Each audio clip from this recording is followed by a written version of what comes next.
إن الحمد لله الذي خلق الإنسان وعلمه البيان.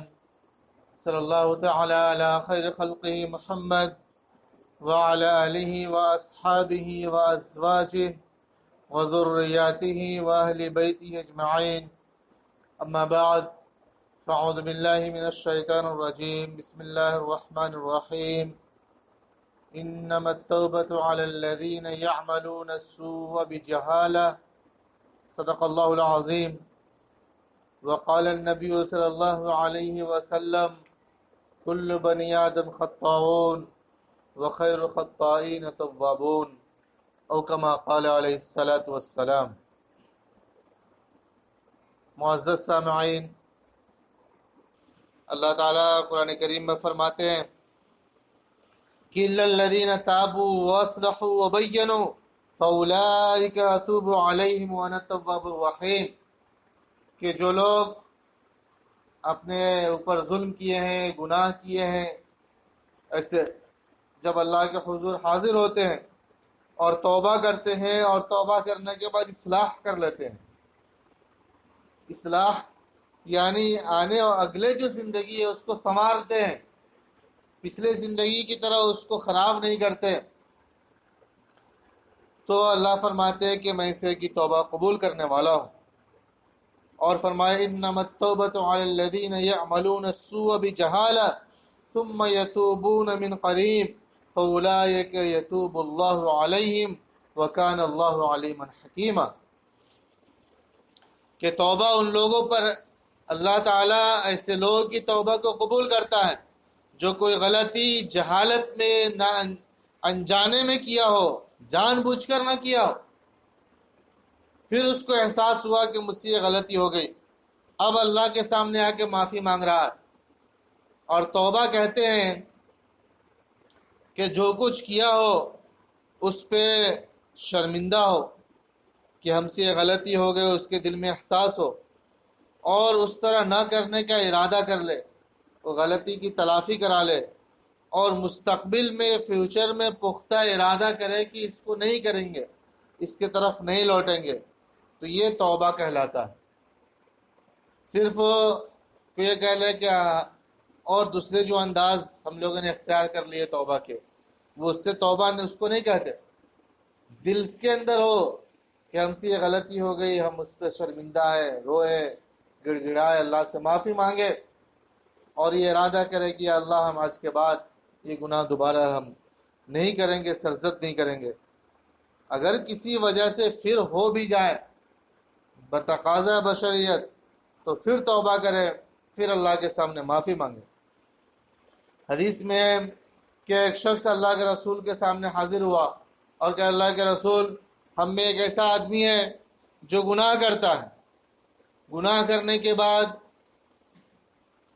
وہ توبہ اور استغفار کرتا ہے. تو اللہ کے رسول نے فرمایا جب وہ گناہ کرتا ہے تو اس کے نامہ اعمال میں گناہ لکھ دیا جاتا ہے، اور جو توبہ کرتا ہے تو اس کے گناہ معاف ہو جاتے ہیں. تو صحابی نے پوچھا اللہ کے رسول، پھر وہ دوبارہ گناہ اس کی طرف کرتا ہے، پھر دوبارہ گناہ کرتا ہے، پھر وہ دوبارہ توبہ کرتا ہے؟ تو اللہ کے رسول نے فرمایا کہ جب وہ گناہ کرتا ہے تو اس کے نامہ اعمال میں گناہ لکھ دیا جاتا ہے، توبہ کرتا ہے تو اللہ اس کو معاف کر دیتے ہیں.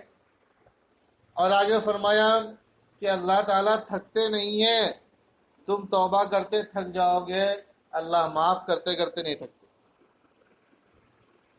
اللہ تعالیٰ تو فرماتے ہیں کہ جتنے بڑے سے بڑے بھی گناہ کر لیے ہو، یا عبادی الذین اسرفوا علی انفسہم، کہ اے وہ میرے بندے جو اپنے اوپر ظلم کر لیے، لا تقنطوا من رحمت اللہ، اللہ کی رحمت سے مایوس مت ہو، اللہ کی رحمت بڑی وسیع ہے. کوئی شرک اور کفر کر کے نہیں مرا تو اللہ تعالیٰ ایسے کوئی بخشش کر دیں گے. شرک اور کفر ایک ایسا گناہ ہے جس کو اللہ تعالیٰ معاف نہیں کرتے ہیں. اگر مشرک بھی توبہ کر لیتا ہے مرنے سے پہلے تو اللہ اس کو بھی معاف کر دیتے ہیں. ایک جنگ کا واقعہ ہے، ایک شخص جب آپ صلی اللہ علیہ وسلم ایک محاصرہ کیے ہوئے تھے تو آیا اور ایمان قبول کیا، اور ایسے وقت میں تھا اب لڑائی ہونے والی تھی، نماز کا بھی وقت نہیں تھا کہ نماز پڑھے، کوئی رمضان کا مہینہ نہیں تھا کہ روزہ رکھے، اس کے پاس کوئی دولت نہیں تھی کہ وہ حج کرے یا زکوٰۃ دے، نہ حج کا موسم تھا، نہ نماز پڑھا، نہ روزہ رکھا، نہ حج کیا، نہ زکوٰۃ دیا، اور جہاد میں گیا اور وہیں شہید ہو گیا وہ۔ اور جب شہداء کے لاشوں کے رسول نے ان کو دیکھا تو فرمایا کہ ایسا شخص ہے جو کسی نماز بھی نہیں پڑھا لیکن جنت میں جائے گا۔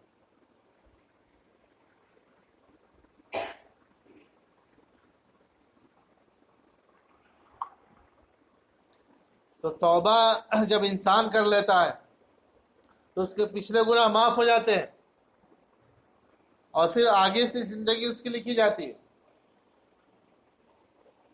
تو لہٰذا ہم سے جو کچھ غلطیاں سرزد ہو گئی ہو جانے میں انجانے میں، اس لیے توبہ اور استغفار کہتے ہیں۔ اللہ کے رسول فرماتے ہیں کہ انی لاستغفر فی اليوم 70 مرہ، کہ ایک دن میں 70 مرتبہ استغفار کرتا ہوں۔ اللہ کے رسول فرما رہے ہیں کہ میں 70 مرتبہ استغفار کرتا ہوں، حالانکہ آپ صلی اللہ علیہ وسلم کے تمام گناہ معاف کر دیے گئے، تو استغفار کر رہے، گناہوں سے معافی مانگ رہے۔ ہمارے گناہ تو معاف نہیں کیے گئے ہیں، ہمارے ہم سے تو صبح شام اٹھتے بیٹھتے کہیں نہ کہیں گناہ ہوتے ہی رہتے،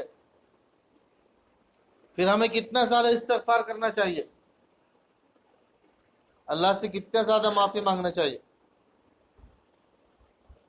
تو اس لیے ہمیں چاہیے کہ ہم استغفار کریں، اللہ سے معافی مانگے۔ اور یہ توبہ اور استغفار، یہ گناہوں کی معافی، یہ کب تک ہوتی ہے؟ اللہ کے رسول نے فرمایا ما لم یغرغر، جب انسان کی جب روح نکلنے لگتی ہے، اور جو روح نکل کر حلقوم تک آ جاتی ہے، غرغرہ جو نزا کا عالم بولتے ہیں، اس وقت اگر کوئی توبہ کرتا ہے تو معافی نہیں ہوتی۔ جب موت بالکل سامنے ہے، اب دیکھ رہا ہے کہ ایک لمحے میں ہم دنیا سے جدا ہو رہے ہیں، اب معافی چاہ رہا ہے، اب توبہ کر رہا ہے، اب ایمان لا رہا ہے، تو اب یہ کوئی قبول ہونے والا نہیں۔ اسی طرح آپ صلی اللہ علیہ وسلم نے فرمایا حتی تطلع الشمس من مغربها، یہاں تک کہ سورج مغرب سے نکلنے لگے۔ آج تک سورج مشرق سے نکلتا ہے، ایسٹ سے نکلتا اور ویسٹ میں جا کے غروب ہوتا ہے، لیکن جب سورج ادھر سے نکلنے کے بجائے جب مغرب سے نکلنا شروع ہو جائے گا تو اس کے بعد کسی کی توبہ قبول نہیں ہوں گی۔ اور یہ قرب قیامت کی نشانی، جب قیامت قریب ہوں گی تو ایسے وقت میں سورج مشرق سے نکلنے کے بجائے مغرب سے نکلنا شروع ہو جائے گا، اس کے بعد سب توبہ کے دروازے بند ہو جائیں گے۔ تو اس لیے توبہ کے دروازہ بند ہونے سے پہلے ہی ہم توبہ کر لیں۔ سورج مغرب سے نکلا کہ نہیں نکلا، یا کب نکلے گا یہ پتہ نہیں۔ اسی طرح ہماری زندگی کا بھی کوئی پتہ نہیں کہ ہماری روح کب حلقوم میں آ جائیں گی، کب ہم پر نزا کی کیفیت طاری ہو جائے گی، کیا کسی کو معلوم ہے؟ اس لیے اپنے گناہوں سے توبہ کرے، استغفار کرے، اللہ سے معافی طلب کرے، اور اللہ تعالیٰ معاف کرنے والوں کو پسند بھی فرماتا ہے۔ حدیث میں آیا کہ کل بنی آدم خطاؤن، کہ آدم کے جتنے بندے ہیں یہ سب گنہگار ہیں، وہ خیر الخطائین التوابون، اور گنہگاروں میں سب سے بہتر وہ ہے جو توبہ کرنے والا ہے۔ گناہ ہونے کے بعد گناہ کو مان لینا، یہ آدم علیہ السلام اور آدمی کی پہچان ہے۔ اس لیے کہ آدم علیہ السلام کو جب اللہ تعالیٰ نے کہا کہ اس درخت کے قریب نہیں جانا، لیکن آدم علیہ السلام سے غلطی ہوئی اور درخت کے قریب چلے گئے، تو پھر غلطی کا احساس ہونے کے بعد اللہ سے معافی مانگے، تو اللہ تعالیٰ نے آدم علیہ السلام کو معاف کر دیا۔ شیطان کو کہا گیا تھا کہ آدم کو سجدہ کرو، اور اس نے سجدہ نہیں کیا، اور اس کے باوجود جب پتہ بھی چلا کہ اللہ ناراض ہے تو بھی وہ اپنی ضد پہ اڑ رہا کہ میں آدم کو سجدہ کیوں کروں، یہ ہم سے نیچا ہے، میں بلند ہوں، میں اونچا ہوں، میں آگ سے بنا ہوں، اس کو ختم کر دوں گا میں. تو اپنی غلطی پہ اڑے رہ گیا تو شیطان بن گیا. اس لیے غلطی کوئی بھی کرے نام شیطان کا لیتے ہیں. کوئی بچہ غلطی کرے تو کیا بولتے ہیں؟ شیطان ہے بالکل، یہ شیطان بہکا دیا. کرنے والے ہم ہیں، بدنام شیطان ہو رہا. میرا بچہ تو بہت اچھا ہے، وہ شیطان دوسرے بچے خراب، اس کے ساتھ رہ کے میرا بچہ خراب ہو گیا ہوں گا، غلطی کر لیا ہوں گا. میرا بچہ غلطی نہیں کرتا تو شیطان کے اوپر ڈال دیتے. تو اپنی غلطی پہ اڑنا نہیں ہے، بلکہ اپنی غلطی کو مان کر اللہ کے سامنے توبہ کر لینا ہے. اسی میں ہماری اور آپ کی بھلائی ہے اور کامیابی ہے. اللہ تعالی ہمیں اس رات کو عبادت کرنے اور آنے والے جو ایک سال کے جو فیصلے ہونے والے ہیں، اللہ تعالی ہم سب کے لیے خیر کا فیصلہ فرمائے، عافیت کا فیصلہ فرمائے، اور ہر طرح کی مصیبت اور آفتوں سے بچائے. اور آنے والا جو رمضان کا مہینہ ہے اس میں عبادت کرنے کی توفیق عطا فرمائے، اور ایسی کوئی دشواری پیدا نہ ہو کہ اس طرح گزشتہ رمضان میں ہمیں دشواریاں پیدا ہوئی تھی. اللہ تعالیٰ ان تمام چیزوں سے حفاظت فرمائے اور یہاں کے حالات کو درست فرمائے، کیونکہ شفا اور مرض یہ سب اللہ کے قبضے میں ہے. وہ جسے چاہے بیمار کر دے، جسے چاہے شفا دے دے.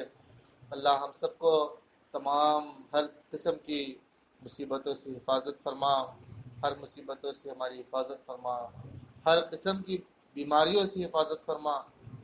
اور ہمارا جب تک زندہ رکھنا طے ہے اللہ تعالیٰ اسلام پہ زندہ رکھ، اور جب ہماری موت آئے تو ایمان پر موت آئے. آمین. وآخر دعوانا الحمدللہ رب العالمین.